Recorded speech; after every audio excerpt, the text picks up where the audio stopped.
Irashaimase! Hello and welcome to Fitaurus Kitchen. I'm your host, Chef Fitaurus. It's time once again for Shoot 'em Up Saturday, and on the menu this Saturday we have Keio Flying Squadron, the classic shoot 'em up for the Sega CdD. What kind of taste will it have? Let's get cooking and find out. As we start the game, we're treated to the introductory cutscene. There are cutscenes at the beginning of the game, the end, and through between the stages. The voice acting is amusing to say the least. The cutscenes for the English localization are, of course, voiced in English. But one interesting thing, the actual gameplay itself still retains all the original Japanese voices. Like the localization was a little half-assed. That's not like necessarily the end of the world though. So here we have Keio Flying Squadron. We play the role of Rami, the bunny girl riding the dragon, whose name is Spot, trying to recover an ancient treasure that her family has been guarding for generations. That kind of sets up the plot. We're trying to recover the key from the evil Dr. Pone, who's a raccoon tanuki with a really high genius IQ. He wants to turn the world into a paradise for raccoons, or a world ruled by raccoons anyway. So we have a standard side-scrolling gameplay here. We have the ability to change between slow and fast speed.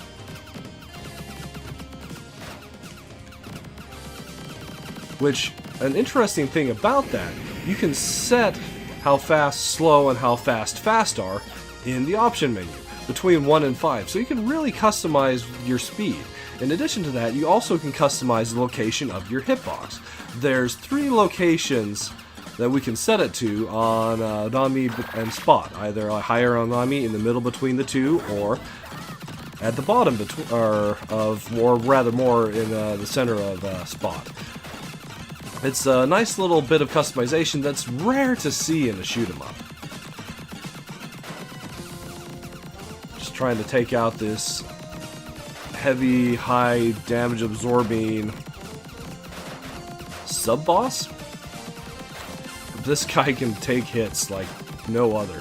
Seriously. So you might have noticed me picking up power-ups. There's 2 different main shots that we have available to us. There's our straight shot, and there's also a multi-shot. I'm going to stick to the straight shot for the course of the video today, but they both have their options. My main reason for sticking with the straight shot is it is more powerful and you can have more shots on screen. You can really only have one volley of the multi-shot on screen at a time, so it is a slower weapon to use. The weapons can level up 4 times total from the base. When you die, you do lose 2 levels of weapon, but they also spawn a new power-up, or rather a set of power-ups when you die. We also have a sub-weapon. There are 3 sub-weapons that are available. There's bombs, there's exploding shurikens, and then there's homing dragons. And at least in my personal opinion, the homing dragons are the best. So once again, I'll be sticking with those. And those also level up a total of 4 levels. Though in the case of the sub-weapons, level 1 is where you initially get them, and then you level them up from there. In the case of the main weapon, you always have a base one, and it can switch back and forth between the base straight shot or the base multi-shot.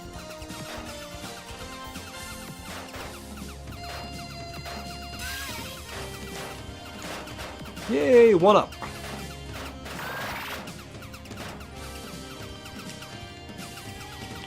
So throughout the course of the stages, we're fighting Dr. Pone's armies of raccoons, as well as other forces. They're all really quite cute, and it's almost a pity that we have to take them out. Now, after the relatively lengthy first stage, we find ourselves at the boss of Stage 1. This weird cannon pulled by... Well, first you have to take out the small fry.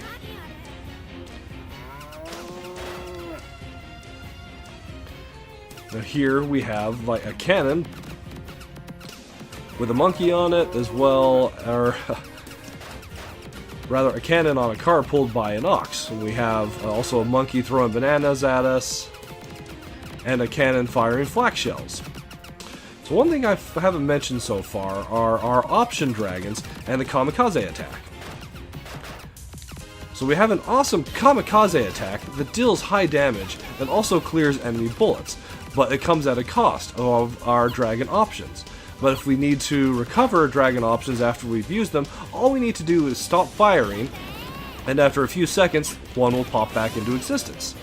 It's a really fun system that allows you to use almost like infinite bombs, as it were. They're not as powerful as some games' bombs, but it still gives you the ability to clear bullets and deal additional damage. With that, the first stage is down. Coming up next, Keio Flying Squadron Chapter 2. Follow the river. Push to start. Push to start. Alright.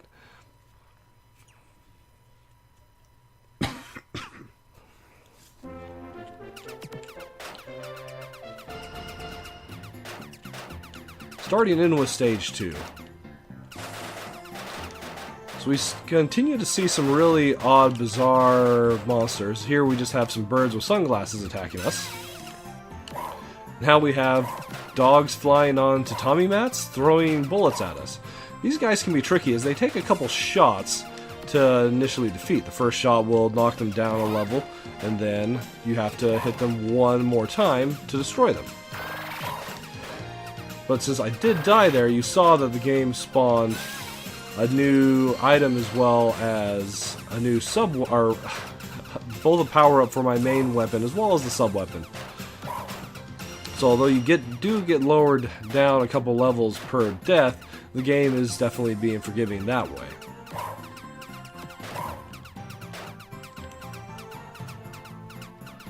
Though sometimes lacking in color just due to the limitations of the Sega CD and the Sega Genesis, I feel that this game definitely looks great, with a lot of really cute backgrounds, and just the style that it has to it is really fun. The way that the water looks like it would out of an ink block painting, or rather, not an ink block, wood block painting from like the Japanese period.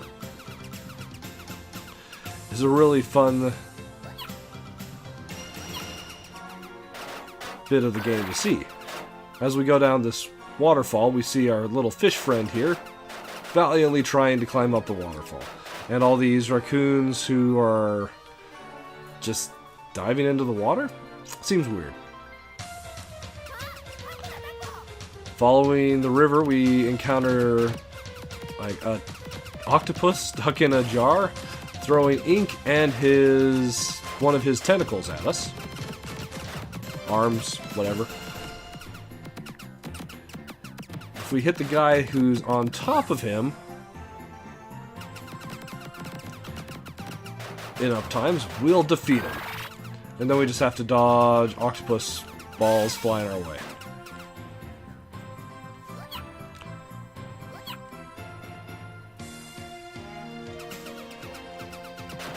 There is also some slowdown present in the game itself. Once again, just a limitation of the system itself. Despite like the power of the time of the two consoles combined, it still can be a little bit much for both the Genesis and the Sega CD. So, an interesting thing to note about Keio Flying Squadron is since it was one that was localized, but it wasn't produced in high quantity. It commands quite the price on eBay, with copies of it going well in excess of $1,000 quite regularly. I believe the trending price for Keio Flying Squadron was something insane like $1,200 for a copy. And the game itself, while fun and a decent side-scrolling shoot-'em-up for the era, I don't feel it's worthy of that price point.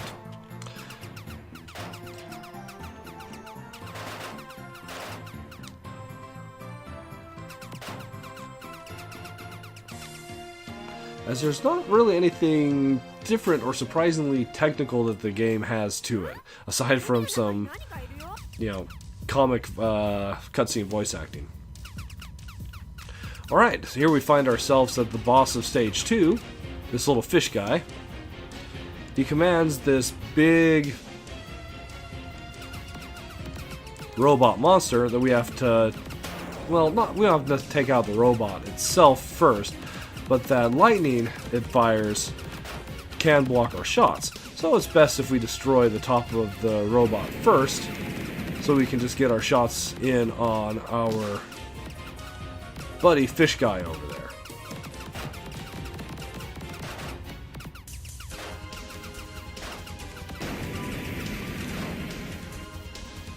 Enough shots down, and on to Stage 3.